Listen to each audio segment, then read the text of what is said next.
Good morning, everyone in Australia. Good afternoon, good evening if you are connecting from any other part of the world. Welcome to the 2020 Dairy Research Foundation Symposium for the first time ever online live in this very unusual year and challenging circumstances.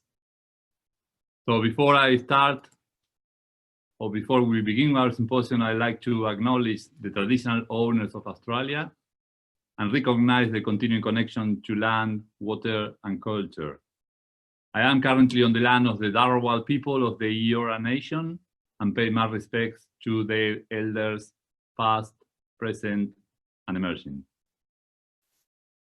I also like to acknowledge and thank our supporters and sponsors, particularly our major sponsor, Local Land Services Hunter, our major media partner, Dairy News as well, which is the regional development program for New South Wales for the national body Dairy Australia, our very own Sydney Institute of Agriculture, which brings together all the multidisciplinary research in agriculture at the University of Sydney, and New South Wales Farmers Association, particularly Dairy Committee.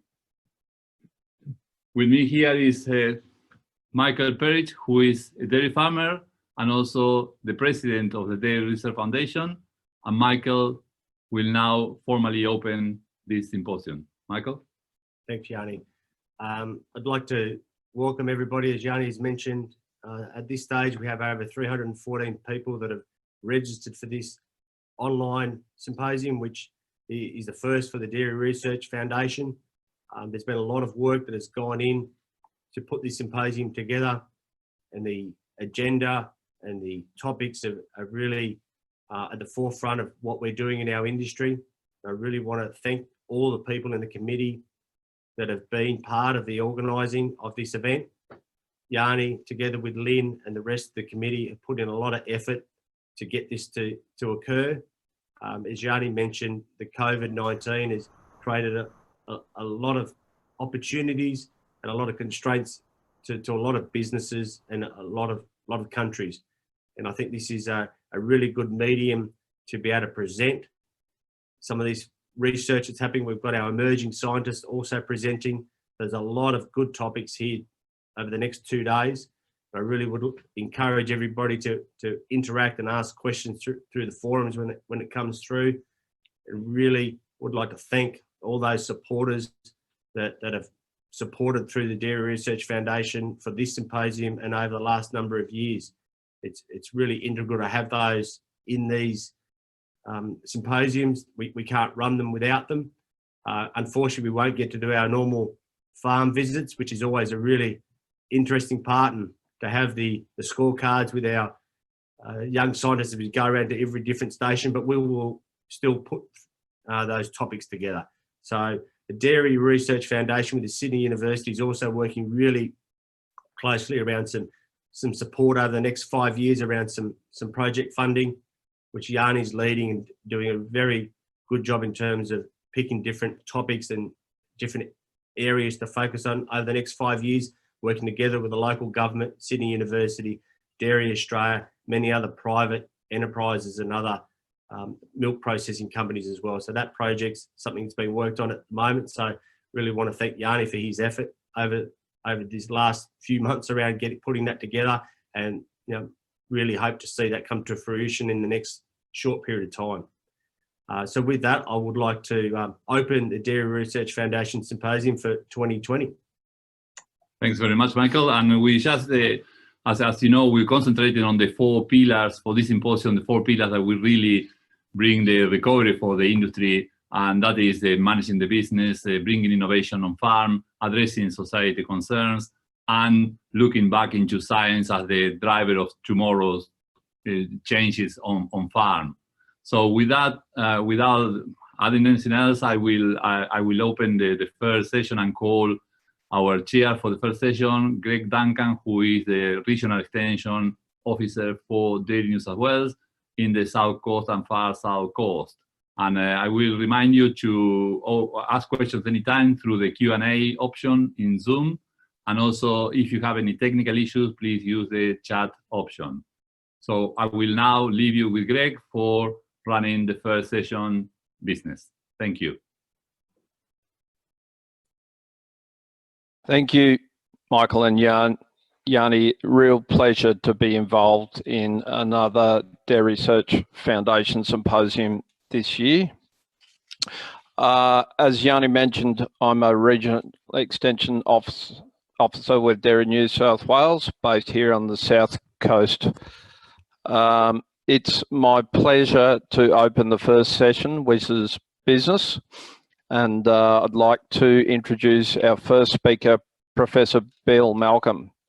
Bill grew up as a mallee wheat grower, and his first job after his University of New England experience was studying ag economics, was actually running a mixed cereal and dairy farm in South Australia on about 12 inches of rain, milking jerseys and running a Jersey stud for good measure during several tough years of drought, hence his possibly inordinate interest in managing risk. So today, Bill will actually speak about the challenge of managing dairy farm businesses under increasingly risky, uncertain economic and climatic conditions. Thanks, Bill.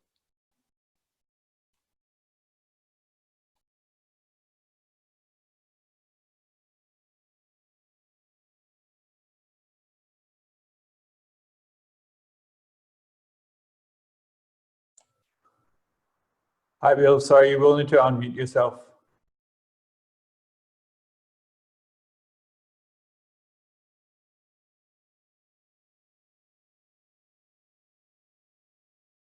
How's that? That's great.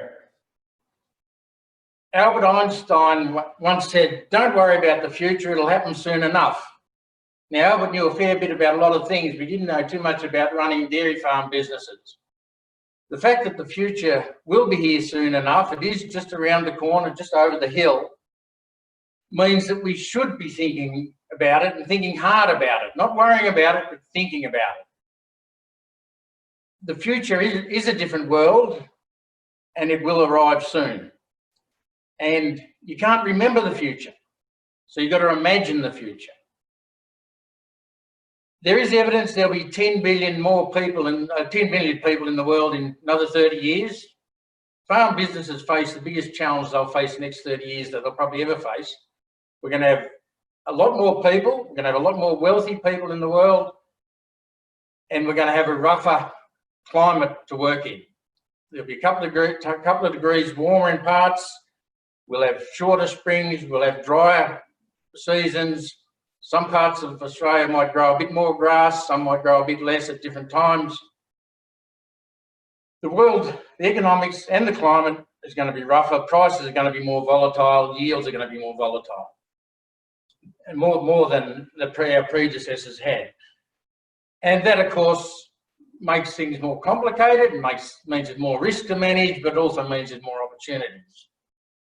So the advice for dairy farming, I'm talking to dairy farmers in my talk here today, and I know there's maybe a third of you on this at this conference are dairy farmers. What I would say is act now as if the future you expect is already here. Guard against the possible futures as if they were present. Prepare for possible futures, but don't predict them. And I'll go on to explain why. And I'd remind people that in business, a crisis takes longer to arrive than you thought it would, and arrives more quickly than you have expected.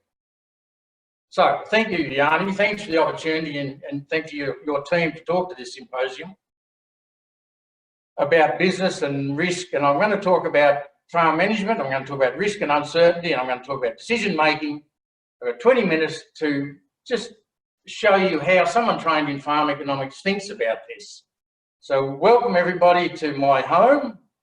I'm 10 k's from the centre of Melbourne City, 10 k's from the University of Melbourne where I work. I look out the window and the Yarra River is running past. There's river flats in front of me. There's a mob of 20 kangaroos I can see. There's a mob of horses. The Yarra River is quite famous for various things, but scientists are still in some dispute about whether the river actually does run upside down. But as an ex-wheat grower, I can tell you it is still a bit too thin to plough. Now, I want to talk about a good farmer situation. We've got good land, we've got good cows, we've got plant infrastructure, we love dairying, we want to make a living from it, and we want to create choices. To create choices, we need to build wealth. To build wealth, we need to make profit and have positive net cash flows. To have profit and positive net cash flows, we need to farm well, we need to put all the bits of the farm system together to generate the profit we need to build the wealth to create the choices. So the goal is choices. The means is wealth and profit and cash and good farming. We know profit in dairy farming can be good if you're good. You can earn a return on capital 7 or 8% from farming, 2 or 3 or 4% from owning. That'll give you 10 or 11% return on capital with about the similar volatility to the share market.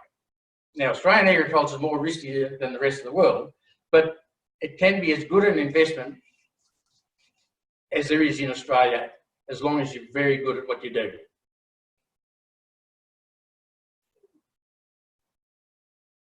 We know that we have to take risks, and our attitude to risk will affect what we do. We know there are trade-offs between risk and profit, how much risk we're prepared to, and stress we're prepared to cope with. We know that the future is unknowable and there's more things could happen than will happen. And we know that rare events with big consequences will happen. And these are the ones that will be most determinant of the choices we end up creating for ourselves and our families. We know about the world doesn't come to us in disciplines. We know it's a system we've got to manage. We know it doesn't come to us in straight lines. We know it's about marginal effects, diminishing returns, opportunity costs. We know all these things. We know it's about managing debt well and spreading your exposure to risk. So knowing all of these things, we know all we need to know about running a dairy farm business. Now, let me get on to what I'm supposed to be talking about. Farm management, risk, uncertainty, and decision making. And we haven't got long. But I want to demonstrate to people, the dairy farmers particularly, how someone trained in farm economics thinks about their world from outside of their world.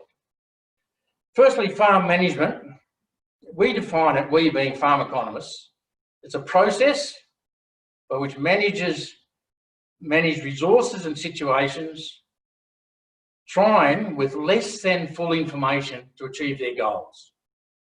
And that less than full information is key, because that's what risk and uncertainty is about. We simply do not know what will happen.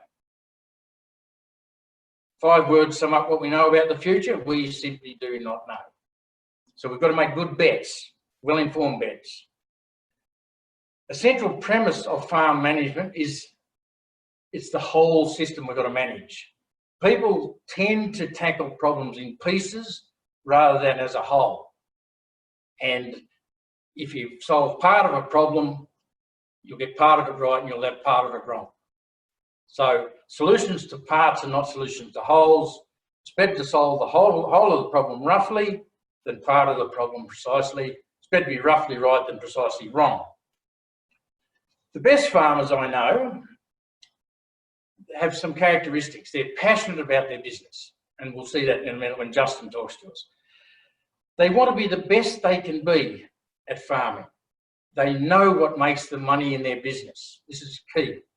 They also manage the risks, and they respect uncertainty. I'll explain those 2 terms, risk and uncertainty, in a minute. But they think hard about what do they want to do, where do they want to get to, what have I got to work with.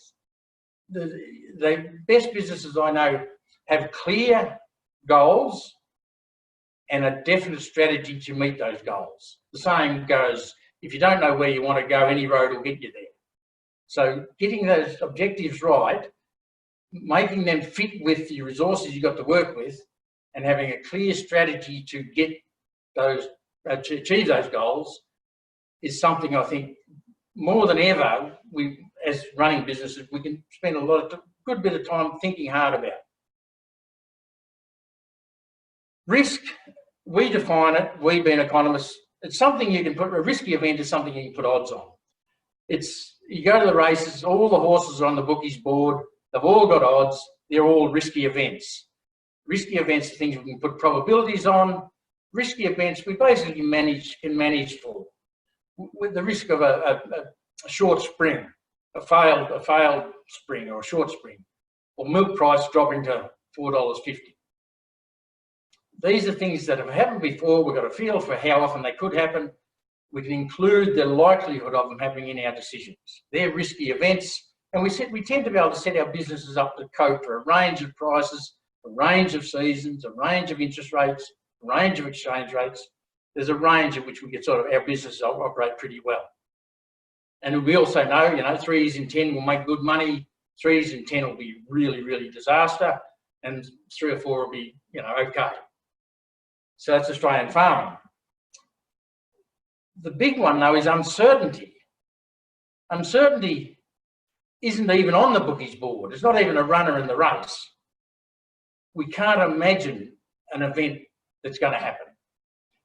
They're rare events, but they have big impacts, but we can't put probabilities on them. We've got no idea of the likelihood. Let's all go back 6 months and talk about, I'll be locked up in my house, incarcerated for 6 weeks in September, and the footy will be played in bloody Queensland. You know, who put odds on that? That's uncertainty. And I argue that in Australian farming, uncertainty is the main game. And so we have to set our businesses up to cope with things we can't imagine happening, but if they did, could have big, rare events with big consequences. That's uncertainty. The things that baffle probability. Types of risk, we tend to talk about business risk, financial risk, and institutional risk. I think Richard Heath's talking about institutional risk later in the symposium. Business risk is risk of your prices fluctuating up and down, your yields, your seasons, animal health, diseases. They're business risks, and my business risk would be similar to my neighbours who's doing also a dairy farm. And I don't have much control over many of those things, by the way. Financial risk, keep it separate because it's one we do have some control over. It's to do with how much debt I'm prepared to take on and how well I manage it. And gearing, the simple principle, too much debt, you're exposed to going broke. If you use other people's money well, you'll grow more rapidly than if you don't use debt. If you use debt badly, you'll go backwards even faster than you would have went forward. A very important principle. I've got a set of slides that is going to be emailed out to everybody because 20 minutes I can't cover much. And I explain that principle of increasing financial risk in those slides. It's the principle that brings the biggest businesses undone. So just have a look at that one. It's bleeding obvious, as most good ideas are. And the main part of this talk, though, is I want to talk about the 7 principles of managing risk. 7 principles, managing risk. The first, or concepts or principle, I'm not sure which. The first idea is that it is risk that creates return. My science colleagues often talk about removing risk or reducing risk. And I say, no risk, no return. It's the risk that makes farming worth doing. There's no such thing as high risk, high return, low risk. It's impossible because to get high return, it's the high risk that creates the high return. That's how an economist thinks about risk. And so you can have a low risk life. There's just no money in it. So then it becomes a matter of how much risk. And the basic rule is to take on as much risk as you need to achieve the objectives that you want to, and no more. As much risk as you need, but no more to achieve the objectives that you want. That's the rule.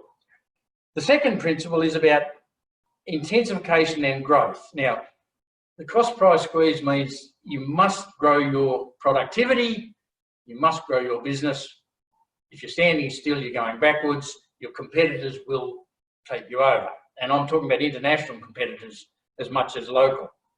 So increasing productivity is not an option. The status quo is not an option. We need to grow our businesses. That's great. We know how to do it with a bit more help from our research funds.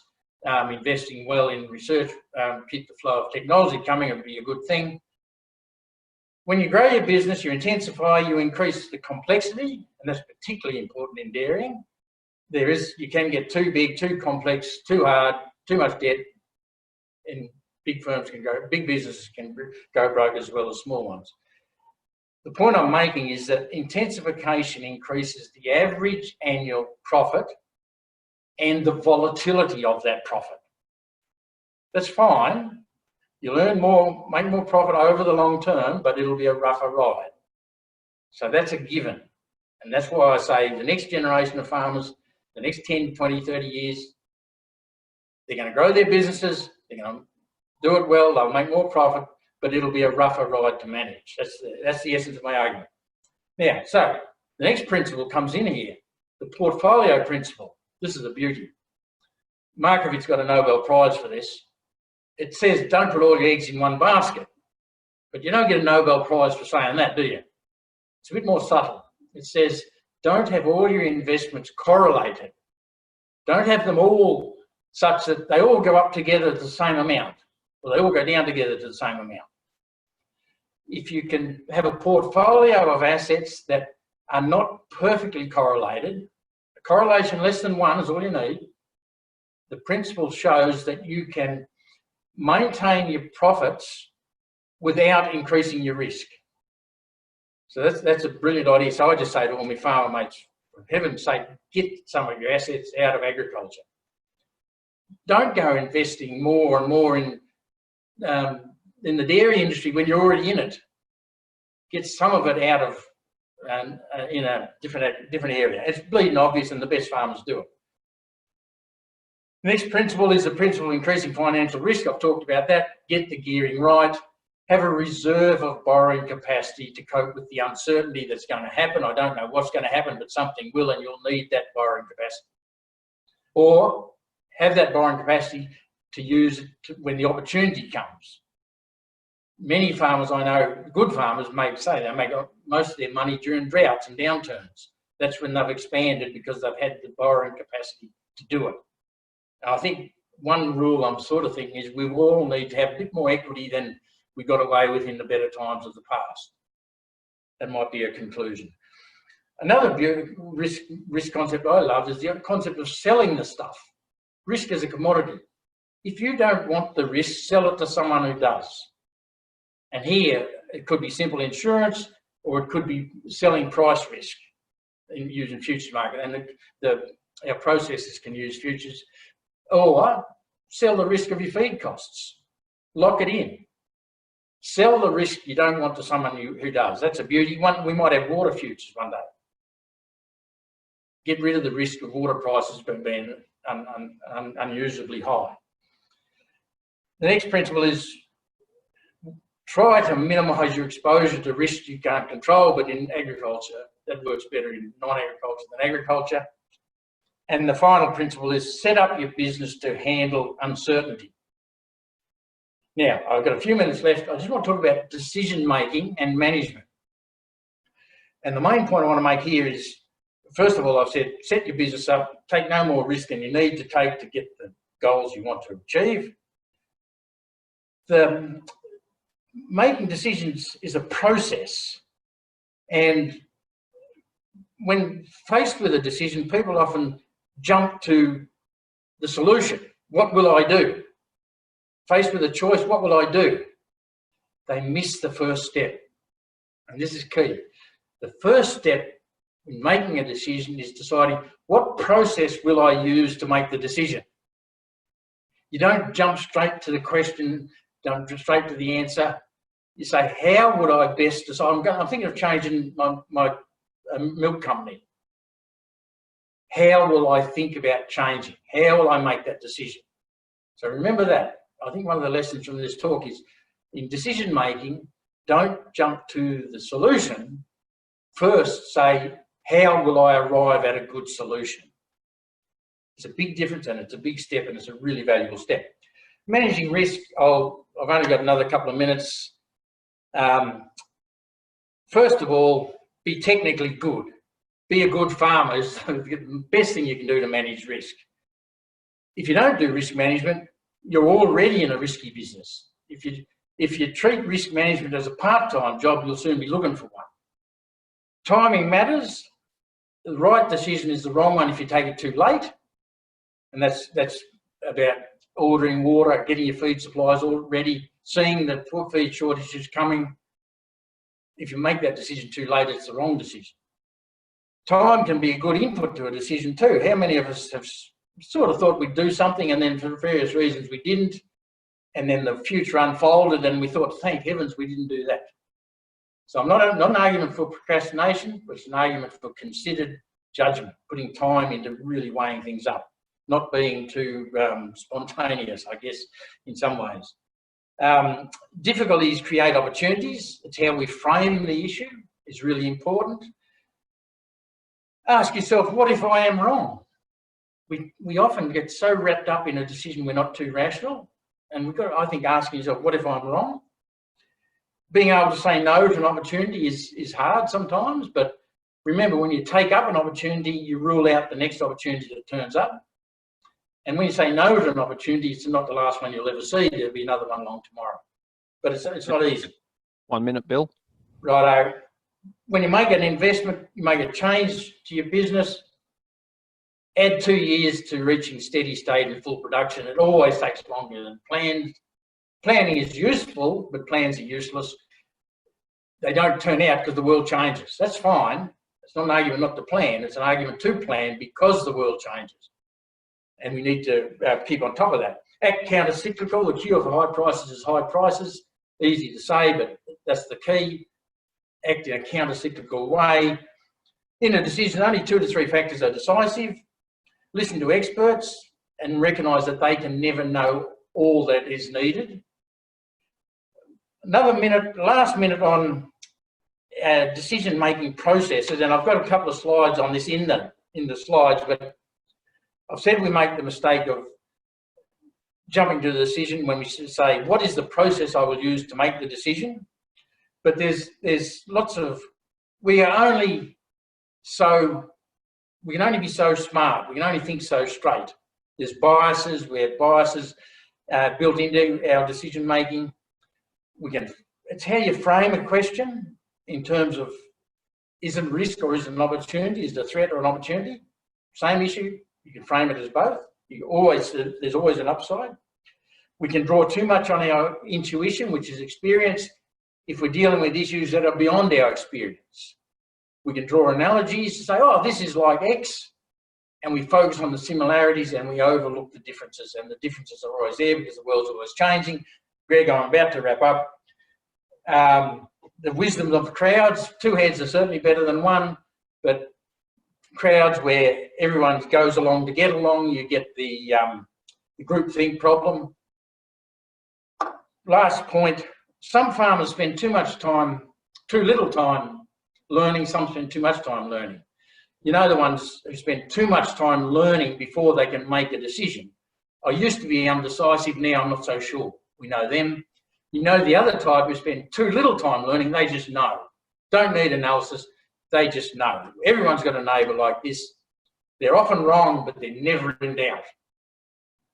To finish up, remember, everything that can be counted doesn't necessarily count, and everything that counts cannot necessarily be counted. You can't put everything into a decision into a dollar figure. And there's one word for simple answers to complex problems. That word's wrong. We're familiar with people who solve problems by making the solution more complex than the problem. These are all aspects of decision making. Greg, I'll finish up. As for me, there's going to be the same future challenges. Remember, there's going to be more, when things change, there's more still the same than has changed. Farming's been the same for 10,000 years in some ways. So there's things change all the time. A lot stays the same, and we just manage the changes at the margins. We still have to do all the things we've done in the past. We've just got to have a bit more risk to manage, and we know how to do it. Get those risk principles working for you. Go through those slides where I've had a bit more time to explain these things in full. I think there's plenty of exciting times ahead, plenty of rewarding times ahead. I think it would be fantastic to be a young dairy farmer like Justin, who's going to talk to us in a minute. And remember this. I've never been wrong in my life. I thought I was once, but I was wrong. Thank you, Greg. Fantastic, Bill. In 20 minutes, you have given us a whole heap of thought-provoking sentiments. The one I particularly like, and I think especially for dairy, is there's no money in a low-risk life. So I think we can all absolutely attest to that. So just a reminder that please look for the Q&A box down the bottom of your screen. We've already got